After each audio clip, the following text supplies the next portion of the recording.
It's alive! It's alive! It's alive! It's alive!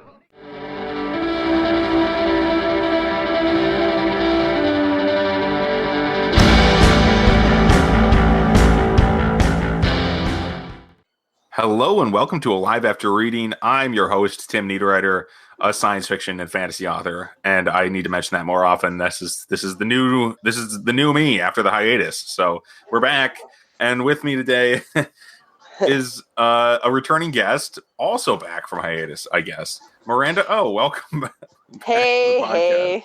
Hi. Yeah, I know. Both of us have kind of been not necessarily off the grid the last couple of years, or last little while anyways. A few months, yeah. Well, oh yeah, okay. Well, I'm going on a couple of years. So wow. I just, life got a little crazy, too busy to write anything decent anyways for a while. And so now book 3 is coming around the corner. So that's the new exciting chapter.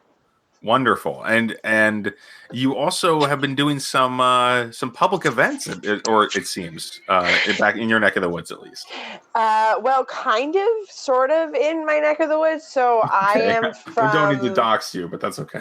Yeah, exactly. Like, let's Google map this here for a second. So I'm like smack dab in the center of Canada in Manitoba. And a couple of weeks ago, earlier this month, I was invited by the Ravens podcast to the district library in Holland, Michigan. Oh. So that was super fun. We had a night with the author, and the author was me. And we had a live audience. We had a reading. We did an interview. I signed some books. It was really delightful. And then I had a cocktail with the host, Jason, and his family. And then I went back to my Airbnb and then took off the next day. It was a 41-hour whirlwind across 4 provinces and states, 5 different flights, 1 3-hour drive, and a 1-hour drive for 1 hour of work. Wow, that's incredible. That's 2 days of travel basically for one hour of work. Yeah. I feel like I did something kind of similar when I went to Balticon in Maryland, because I traveled for a week. I was there at Balticon for 2 days. It's a little less extreme than what you did, but it's still pretty extreme. It's like it is, and it's like the things that we do for what we consider our passions to be. And I was up at 2:30 in the morning, left my house at 3, and then the following night by 8:30, 9 o'clock, I was sitting on my patio unpacked and reminiscing over the last, day and a bit. Like, it was such a whirlwind, and I met so many people along the way. And it was quite exciting. It was such an honor to be there as well. Like in Holland, in Michigan, it was delightful. The people and the library staff were absolutely wonderful and supportive and super kind and welcoming. So it was a beautiful place. I really enjoyed my time there. Well, wonderful. And you read, which book did you read from? I read part of the prologue of book 2, and then I had to give a little bit of backstory to it, but I was telling the host before we were getting prepared for the event, and he goes, "Are you going to do a reading?" I was like, "Of course I'm going to do a reading. Like, it's so much fun to do that." But I was like, I have to tell you, I act it out. Like, I am animated. My hands will fly up into the air. My tone changes. My voice changes depending on who I'm speaking to. Like, all these things I try to portray when I'm reading the book, because I just have so much fun doing it that it comes naturally. And I think it enhances it. And then when you go home and you continue to read the book, you kind of have that voice or that sound, that noise in your head that I put there earlier. Yeah, no, that's a good point about public readings about readings in general. I mean, you get an idea of what the story sounds like by what the author sounded like reading it, or the narrator in the case of an audiobook. Mm-hmm. And Actually, I was on my trip back from Balticon. I recommend this was my book of the week last week. This is the second week back from hiatus, and my book of the week was the book I listened to on the drive back from Baltimore, which was, and that one was funny because I didn't get to listen to the entire book. It was Dark Matter by Blake Crouch, and I didn't get to actually hear the entire book, because the guy who actually my traveling companion who had the actual audiobook dropped me off at the bus station, and there was still an hour left. So, but I got the ebook and I read the rest of the book quick. Nice. And I could practically hear it all in the voice of the narrator. I was like imagining how he would say it, So it's very much like we were talking about. Right. Oh man, but that's that thrill and that rush, and it's just so exciting. Oh yeah, yeah. It's I've never actually done a reading myself in public, but I have done some for podcasts occasionally on just my own podcast mainly. So when I'm reading, there's no audience around me, right? It's kind of a different experience. It is. It very much is a different experience. When there are people around, I somewhat feel a little bit naturally motivated to explore extremes a little bit more and have fun with it versus if I was just by myself and rereading it. Like, don't get me wrong, if I am going to be doing a public reading, I will read my passage out loud a couple of times or a few times prior to the live event, just so I kind of can anticipate the language. Like, when you read or when you write your books, you write them and you're in them and you dream about the passages and you dream about the paragraphs and the chapters. But then when the book is done being written and it's published and it's out there, you're not necessarily rereading those passages. So the language and the phrases and the comments that your characters speak aren't necessarily ingrained in your head as deeply. So I do have to do that practice beforehand. And then when I get up on stage or if I'm in front of an audience, and I try to have a lot of fun with it, because when I have fun with it, then the audience seems to enjoy that too. And that's all I want, is just that people enjoy my story. That makes sense. And it also makes sense to use the practice. I mean, it's interesting too, though. This is also a tangent, but it is interesting that you say, about the process of writing the book.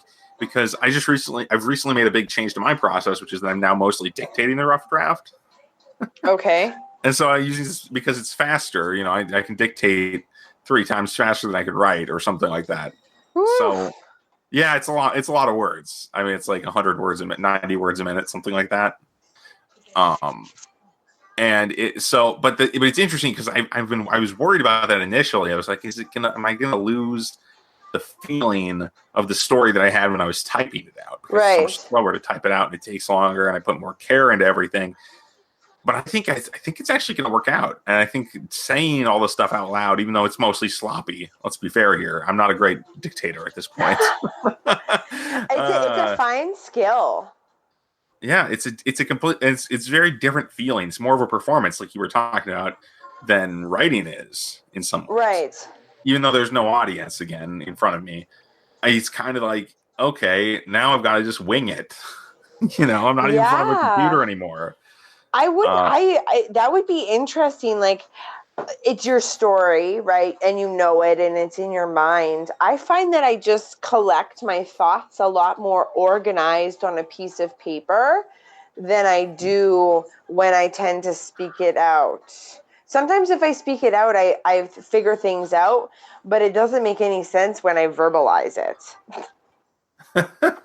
No, I mean, I understand where you're coming from there. I mean, it's not always perfect. And honestly, there's some of my sentences are absolute gobbledygook in the first draft now. Right. They don't come out at all, but then I can edit them. That's kind of the idea. And the editing is extreme. I do that much more rapidly in this version. Right. I go back and I reread it more or less right away, and I make changes. The trickier part for me is actually fresh in your mind. Yeah, well, it's still fresh in my mind. I was like, okay, I'll go back at least the next day, if I have time. I don't have time the first day, and I'll go back and I'll say, okay, let's make this actually like I wrote it instead of dictated it.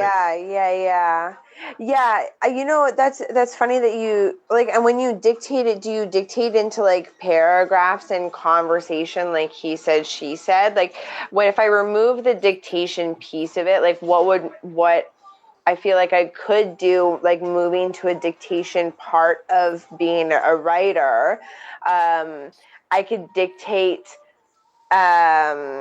like chronologically certain events or certain thoughts or items, and then go back and essentially write. Like if you were ghost writing, what would that conversation look like?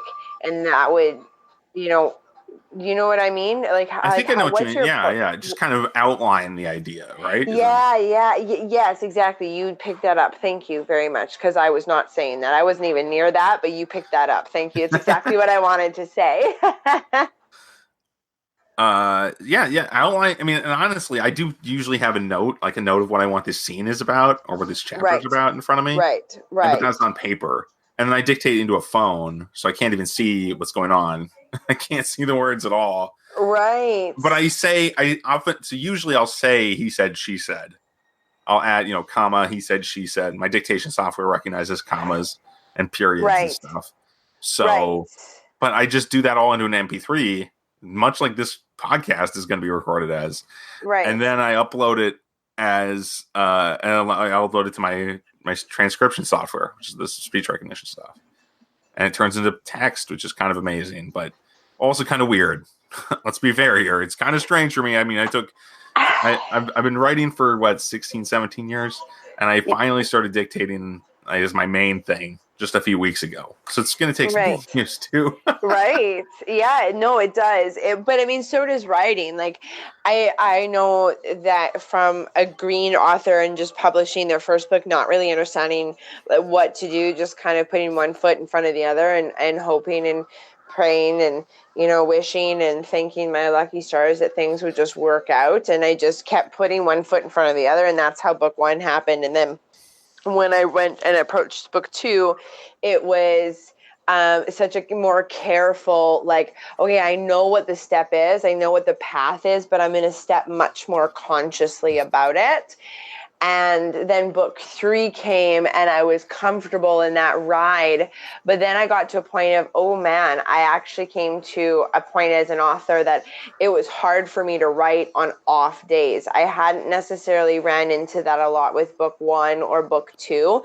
Book 2 is hard to write about the content because the content is serious and heavy and very, dark, twisted humor. But book 3 was a lot of fun and a lot of positivity and a lot of cool, perspectives. All the stories that we know, all the stories that we hear from our friends and, going through your 20s and experiencing life and all of those stories, but they're told from a completely different perspective, or not a completely different perspective, but a different perspective as to growing through it versus, not really understanding what you're going through, embracing that. So it was hard to write about some days. Like if I wasn't feeling inspired, I was like, what is this? Writing stuff. Who writes books?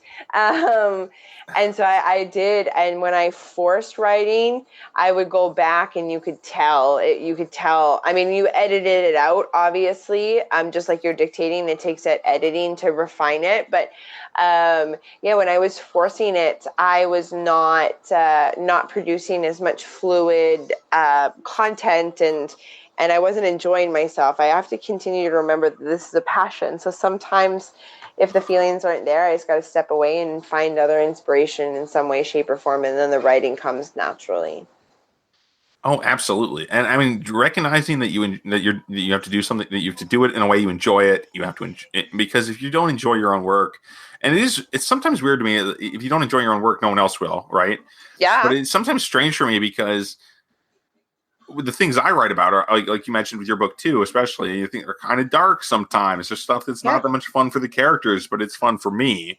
Mm-hmm. It's because I write these adventure stories a lot of the time, and there's things go on that, especially in the book I'm actually writing right now. It's just like, okay, this book's got some nasty twists to it. There's a lot of bad stuff happens in this book, but it's all kind of the upshot's kind of got to be entertaining, right? Then again, people do watch Game of Thrones and stuff like that, where it's terrible. Like every other scene is something horrible happening, at least to begin with. And they're then addicted to it. And they have parties for it. maybe it's not a great time to mention that show because it did just end recently, but it seems like it's one of the perfect examples of something where people aren't getting entertained by watching people be happy and stuff. No, you don't. And actually, no. I used to think that it's just kind of strange when you think about it. Like, how come that is? Because people want to either, in my opinion, there's two things people want when they watch entertainment or they read books or they engage in some sort of external entertainment. They are either looking for connection, something to relate to, or they're looking for something to escape from.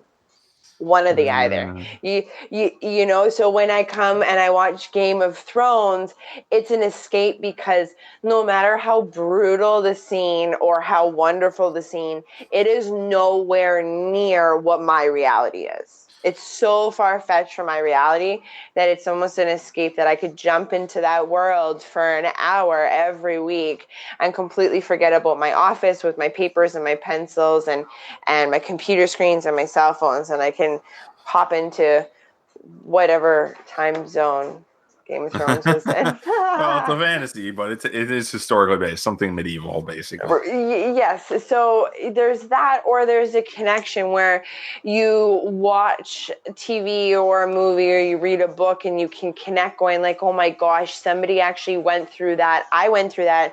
Or somebody feels that way.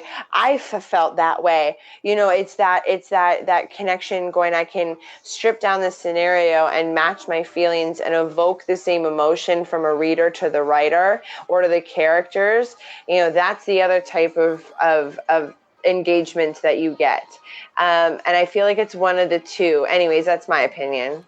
No, I agree with you, actually. I think that makes perfect sense. I hadn't really thought about it in a while, but now, of course, it makes perfect sense when you say it. Escapism is a huge factor, and then identification is the other factor. And some combination of the two is probably present in most stories people enjoy. Oh, 100%. Because you need to be able to see yourself there so you can escape. Yeah, no, you're right. You're right. I didn't see that perspective, but now I do, and that's cool. You're 100% right. There has to be some sort of relatability to all types of characters and all escapes as well to even connect to that. So we did go. This discussion is really interesting to me, but I also have to say, I think, is it any different? I guess I'm going to ask because your books are actually a lot closer to home than something like mine, which are very far flung, stories, weird worlds, all that sort of thing. But do you think there's a difference? You lean more on the identification side, probably, right? But is there an escapist element too, I guess? Yeah, I think so. I think I lean more heavily on the identification piece. There might be an escape. I think there's an escape piece to it, especially in book 2, which might deter people because it is about such heavy things. It's from a caregiver's point of view, where if you ever read a book about an illness or a disease, it's usually from the patient's point of view as to like how to lead a better life or how to deal with this journey or this chapter, or it's always the patient's picking up the book and reading that book. So from a caregiver's point of view, I wanted to connect with other people that had been a caregiver to somebody that was sick and went through all of those really interesting moments of somebody whom you love dearly is so sick, and through the constant downward spirals and tragedies and bad news and failed tests, that you can still find humor and hope and strength within one another during such a dark time. And so there is a factor of escape, yes, but it's not necessarily I'm going into another world. I'm just now connecting on a level that only a small portion of people can connect with. I mean, that small portion of people are going to continue to grow, as statistics with the way that our health is these days. But it's I think it fluctuates on both sides, but I'm more on the identity side versus escape. Okay. No, that makes sense, actually. And I think, though, to be fair, sometimes you need to escape from the fantasy world. In the case of something like Game of Thrones or the really dark ones. Right. But anyway, those are I'd hardly call those escape, but they're more like they're more close to the middle kind of combination in some way. But there's a lot of fantasy that is very escapist. So not to just paint with too broad a brush there. Just gotta split hairs because that's my genre, man. But but yeah. So other than that, I suppose it's you've got this third book coming up. Does it have a title yet? Other than it's part of the Chin Up Tits Out series, I have not worked out a title yet. So here's what I got about it. So the last time we talked, I was kind of molding it and creating it, and now it's sent off to my editor, like my actual professional editor, and she's like doing a what for about it with it, and I'm so excited. I get it back in a couple of weeks, actually. Excuse me. So this book is like the happily ever after, but again, from a different perspective.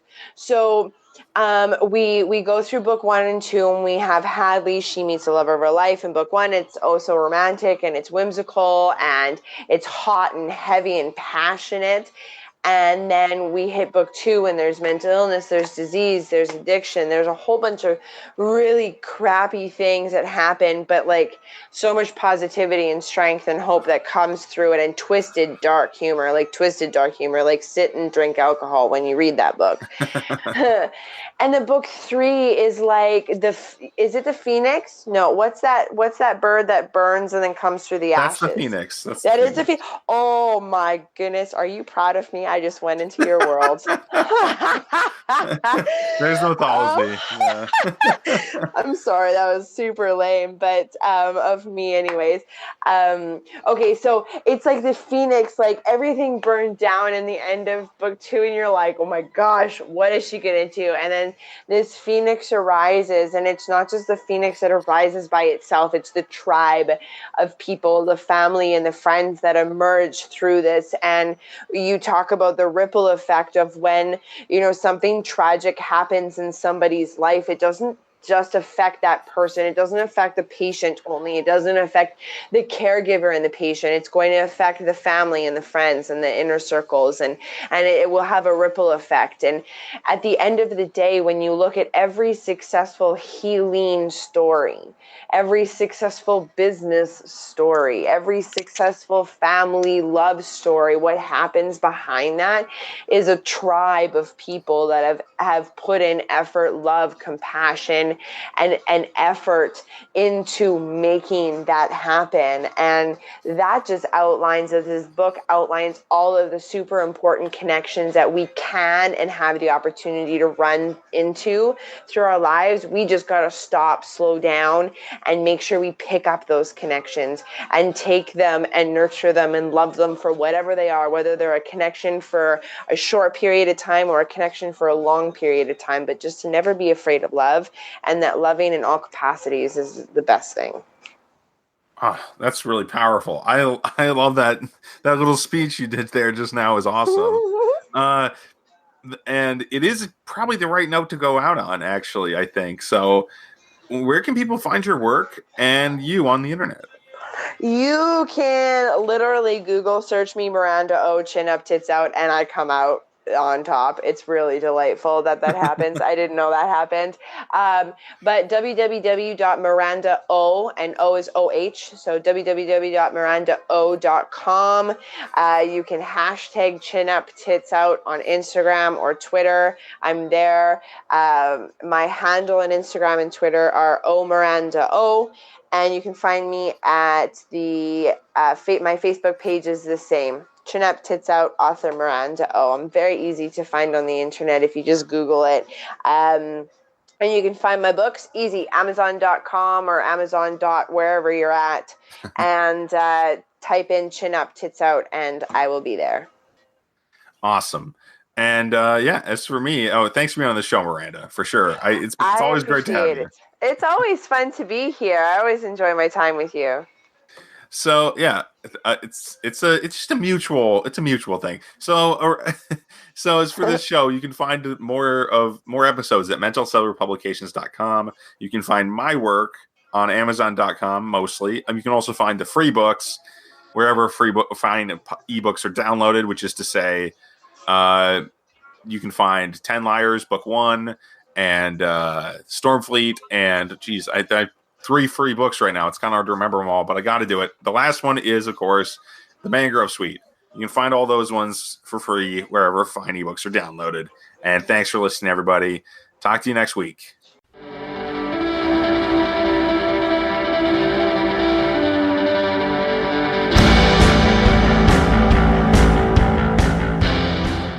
That tears it.